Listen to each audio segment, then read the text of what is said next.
Oy! Ngayon mga master, ano tayo ngayon sa Circle at yung Fireflies Brigade, meron sila, kasama sila dito sa tinatawag na event. So ngayon, nakita ko to, magpipicture tayo dito ng bum bike. Okay, so basically, alam niyo naman yung mga bamboo bikes na lumalabas sa ating market. Ito, si Bum Bike ay isa sa mga nagre-release ng Bum Bike. Papakita ko sa inyo yung catalog nila. Bum Bike Revolution Cycles. So yan. Okay, scan nyo lang yung QR code, then makikita nyo lang yung local catalog nila. Okay, dito muna tayo sa ibang bike muna nila. Ito, yung mga pambatang bike. Stig. Diba? Okay. Ito na lang ba? Tapos sa frame, Bum Bike. Nice. Diba? Mamaya interviewin natin yung mismong nagmamanage nito para malaman natin yung mga specs ng mga bike nila, kasi may nakita ako ditong fixie, meron akong mountain bike, meron ako nakitang gravel bike, meron akong drop bar. So interviewin natin sila mamaya after ko ipakita tong mga bikes nila sa inyo. Tapos ito naman yung gravel bike nila, Stig 2. Diba? Op.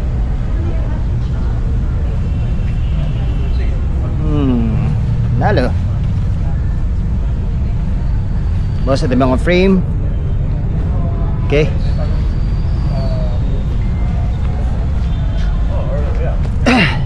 Pa.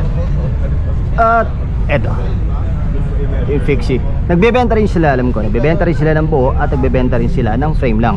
Eto naman yung mountain bike. Okay. Setup. Alam, napansin ko rito yung mismong joint nila makinis, maganda. Yung stability nandun, so maganda siya. At meron daw silang kakaibang engineering na ginagawa dyan. So malalaman natin mamaya. Okay, interview natin sila. Kuya, kayo yung may ano ng Bum Bike, tama? Anong name mo kaya? Ruben Reyes. Ikaw kaya? Eman Husay. Oh, Eman. Saan ba ang Bum Bike? So ang Bum Bike is nasa Intramuros. So malapit siya sa San Agustin Church, and nasa Casa Manila kami mismo. Oh, sa Casa Manila. Meron bang physical store ang Bum Bike?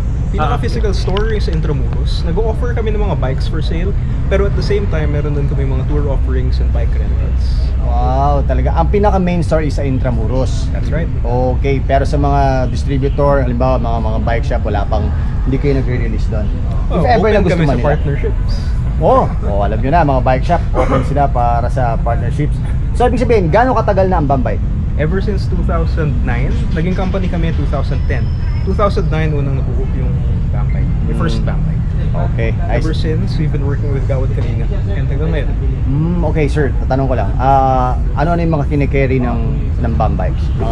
Mga discipline na bike ang kine-carry nila, like mountain bike, or meron ba silang fixie, meron bang easy rider, mga ganun? Ano yung mga kine-carry na discipline ng Bum Okay, Bike? so I mean, we can start off with mga cruisers, meron kami nun.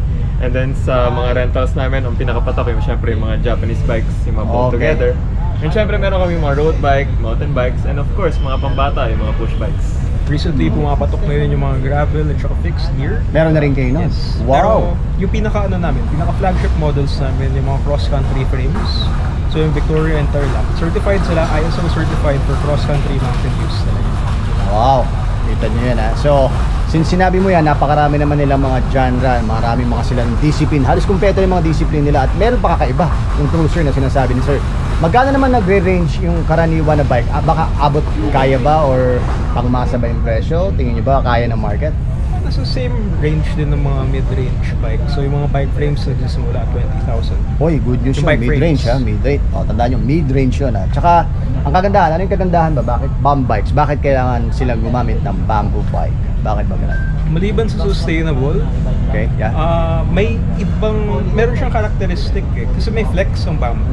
So kahit malubak yung daan, kahit hindi Parang ka naka-suspension, naka-carbon, parang parang ganun. may flex siya. Oo. Na-absorb niya yung vibrations. So kaya pala meron ako nakita parang enduro bike sa parang hardtail na pang ano yan na pwedeng pambundok, no? Kasi nagfi-flex siya kahit papaano. So ilalabanan niya yung force kahit papaano, no? Ayun, sir, anong name ulit, sir? Ben Reyes. Sir Ruben. Eman. Oh, Sir Ben, Sir Eman, invite niyo naman sila. So sa ngayon matatagpuan. sige lang. So, pwede nyo kaming follow sa Facebook. Meron kaming Facebook page na Bambike. At yung tours namin, Bambike Eco Tours. Also available on Instagram. At pwede kayong pumunta sa bambike.com. Oh, ayun na. Narinig nyo na yan ha. So, pinakita ko na sa inyo yung mga bike nila. So far, ito yung nakita kong Babo bike na makinis yung joint. Gaya nga sinabi ko sa kanila kanina, nakita ko yung mga joint, yung mga dugtungan, makinis, maayos. Mas, tingin mo, mas stable yung bawat joint niya. So, ayun. Maraming salamat, Master ha. Maraming salamat. Ayun na, nakakita nyo na ha.